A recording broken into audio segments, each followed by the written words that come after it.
Évidemment, comme nous tous, je souhaiterais remercier les organisateurs et les organisatrices de cette belle journée très importante pour nous, enseignants-chercheurs, et pour nous, universitaires, membres de l'enseignement supérieur et de la recherche.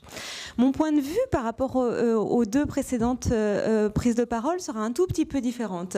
Elle se fonde sur une recherche que j'ai menée à partir de 2006, notamment en Grande-Bretagne, sur l'ouverture sociale dans l'enseignement supérieur et notamment dans les filières très sélectives. Quel est le lien avec notre sujet d'aujourd'hui? Eh bien, tout simplement, en Grande-Bretagne, l'ouverture sociale, les politiques d'ouverture sociale qui visent à diversifier, comme l'on dit parfois, diversifier les populations étudiantes, sont en fait le produit des changements concernant les frais d'inscription. Donc travailler sur l'ouverture sociale, c'est déjà travailler sur les frais d'inscription. Je voudrais vous faire part de quelques résultats de recherche en les mettant en regard avec évidemment le contexte actuel de réforme des frais d'inscription en France. Simplement pour commencer, je voudrais rappeler, comme l'a fait Lama, quelques éléments de langage, si j'ose dire, émis par Édouard Philippe sur l'attractivité des universités. Les frais d'inscription sont pensés comme une mesure qui doit valoriser, favoriser l'attractivité des universités françaises aux yeux des étudiants étrangers, notamment au regard de la concurrence internationale des systèmes payants, en particulier le système néerlandais qui a été cité par Édouard Philippe, 1 800 € l'année pour une université publique aux Pays-Bas, et le système britannique qui actuellement coûte 9 250 livres sterling l'année, et ça évidemment c'est hors tous les frais liés à la nourriture, au transport, etc. etc. Ici, l'argument repose sur ce que le sociologue Joël Podolny, je vais faire un peu de sociologie, désigne sous le terme de signal statutaire. L'étudiant étranger serait en effet pris par une situation d'incertitude face à une offre de diplôme désormais pléthorique et relativement similaire d'un système éducatif à un autre. Afin d'orienter son choix, afin de formuler son choix, il se fonderait du coup sur le fondement de caractéristiques des producteurs de diplômes, c'est-à-dire des établissements, donc la réputation de l'établissement, s'il la connaît, sa sélectivité, c'est-à-dire le taux de sélectivité et la manière dont elle est mise en scène, notamment dans le cadre de classements internationaux, mais aussi évidemment le prix de son diplôme. De ce point de vue-là, si on exporte la théorie de Podolny, payer plus cher fonctionnerait alors comme un signal de la qualité du produit, et c'est bien le point de vue du gouvernement, signal de la qualité du produit, tout à fait théorique évidemment, mais aussi comme un signal statutaire distinctif qui serait désirable à la fois pour l'élève et aussi pour la famille. Donc se porter acquéreur d'un diplôme, si j'ose dire, ce serait gagner en distinction. Mais l'Angleterre, qui est mobilisée souvent comme un modèle concurrentiel par les pouvoirs publics, me semble plus intéressant que cela. Vous l'avez compris évidemment dans le discours de David.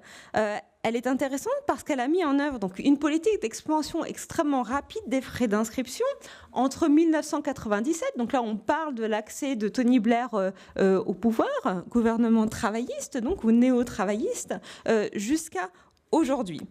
Et l'avantage de l'Angleterre, l'avantage de travailler sur l'Angleterre, c'est véritablement de comprendre les effets de cette expansion rapide des frais d'inscription pour tous, à la fois sur la participation des étudiants, ça a déjà été dit, sur l'expérience étudiante. Ce que font les frais d'inscription aux étudiants, c'est pas seulement qu'ils ont un impact ou qu'ils ont un impact sur la sélectivité, la sélection sociale, ils ont un impact aussi sur la manière de vivre et d'investir ses études.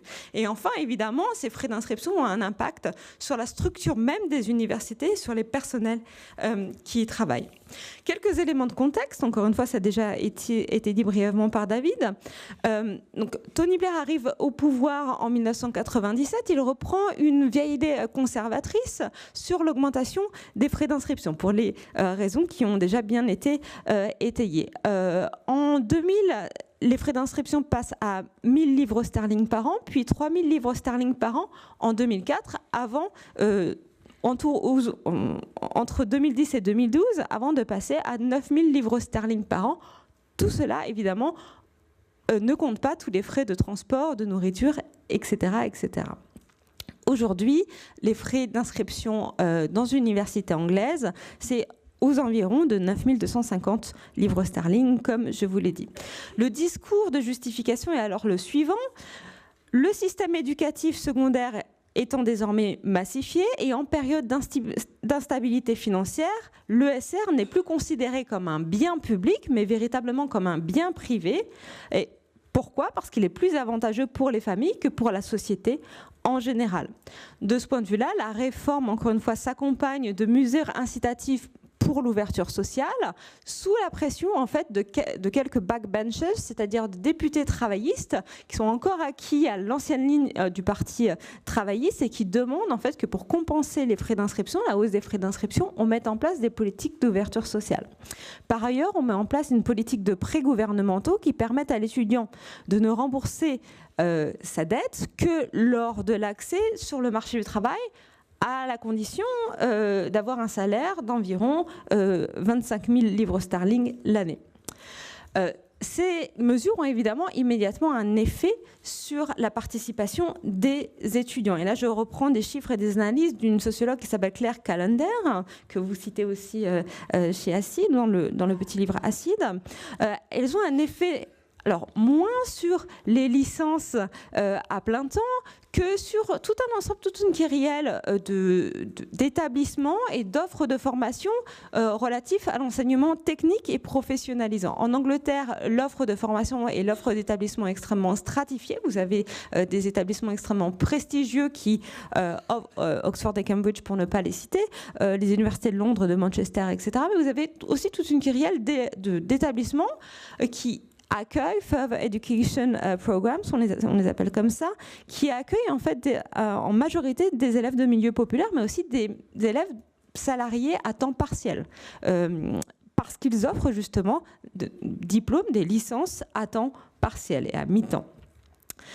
Alors que la demande sociale pour des licences à plein temps reste forte, selon Claire Callender, les filières techniques et ces fameuses filières à temps partiel perdent en 9 ans environ 60% de leurs effectifs. Donc les filières qui accueillent traditionnellement les élèves de milieux populaires, pour aller un petit peu vite, sont celles en fait qui perdent leurs effectifs. Parmi les raisons de cette non-participation, selon un certain nombre de sociologues, dont Claire Callender, on identifie ce qu'on appelle l'aversion pour la dette. L'aversion pour la dette comme facteur déclencheur. Je désire entrer dans l'enseignement supérieur, mais je ne souhaite pas contracter une dette. Et d'ailleurs, même pour ceux qui rentrent dans l'enseignement supérieur, in fine, un élève sur 4 choisit de ne pas avoir recours au fameux prêt gouvernemental qui leur est pourtant ouvert. En général, selon les études menées parce ils ont déjà contracté un prêt, notamment un prêt immobilier. Vous savez qu'en Angleterre, l'accès au logement est souvent associé à un prêt extrêmement fort, parce que l'accès au logement et au premier logement est souvent lié à l'accès à la propriété directement plutôt qu'à la location. Donc ils ont déjà contacté un prêt, ou ils préfèrent prendre un prêt bancaire qui est en fait beaucoup plus réduit, ce qui a évidemment un effet sur le temps passé dans les études. Je prends un prêt bancaire qui est moins risqué parce que j'ai moins de temps pour le rembourser, mais en même temps ça a un impact évidemment et c'est un risque à prendre sur le temps passé à véritablement préparer mon diplôme. Donc voilà pour les premiers types de conséquences. Deuxième type de conséquence, évidemment, la hausse des frais d'inscription affecte aussi le rapport au scolaire des étudiants. Là, c'est fondé sur mes études à moi, sur mes recherches à moi entre 2006 et 2013, donc au cœur de la réforme, si j'ose dire. Les frais d'inscription renforcent la dimension ou l'intérêt des étudiants pour la dimension d'employabilité. Dans les discours des étudiants, la question de l'employabilité et de l'accès au marché du travail et l'apport de l'université sur le marché du travail devient absolument central. C'est ce qu'on appelle le value for money. S'engager dans l'enseignement supérieur, c'est payer, et donc il faut avoir un retour sur investissement en quelque sorte. Deuxièmement, elle renforce un rapport pragmatique, cette hausse des frais d'inscription, aux ressources disponibles sur le campus, incarnées dans les discours des étudiants par l'expression « I want to make the most out of college ». Je veux profiter à fond de mes années d'université, ce qui suppose en fait qu'il est désormais de la responsabilité de l'élève devenu entrepreneur de lui-même d'investir ses ressources dans une logique maximaliste. Et d'ailleurs, tous les étudiants qui refusent de s'engager, par exemple, non seulement dans leur travail scolaire, mais aussi dans des associations, sont rappelés à l'ordre par le groupe, voire stigmatisés parce qu'ils ne font pas the most out of years at university. Troisièmement, et je conclurai sur ce point-là, évidemment, la hausse des frais d'inscription affecte aussi les structures de l'université en ce qu'elle a contribué à faire émerger, voire exploser le poids en nombre de personnel des services marketing et communication où l'offre de bourse par institution, donc là je ne parle pas de prêt étudiant gouvernemental, mais l'offre de bourse par institution contribue évidemment et est présentée comme un élément fort d'attractivité ou est mise en scène comme un élément d'attractivité pour les établissements et comme un élément de concurrence entre les établissements. Ce qui valorise évidemment les établissements les plus riches. Les plus riches, pourquoi? Parce qu'ils ont un financement extérieur, notamment par le biais de donations ou de mécènes. Donc de ce point de vue-là, évidemment, la réforme des frais d'inscription renforce la stratification à l'intérieur de l'enseignement supérieur anglais. Je vous remercie.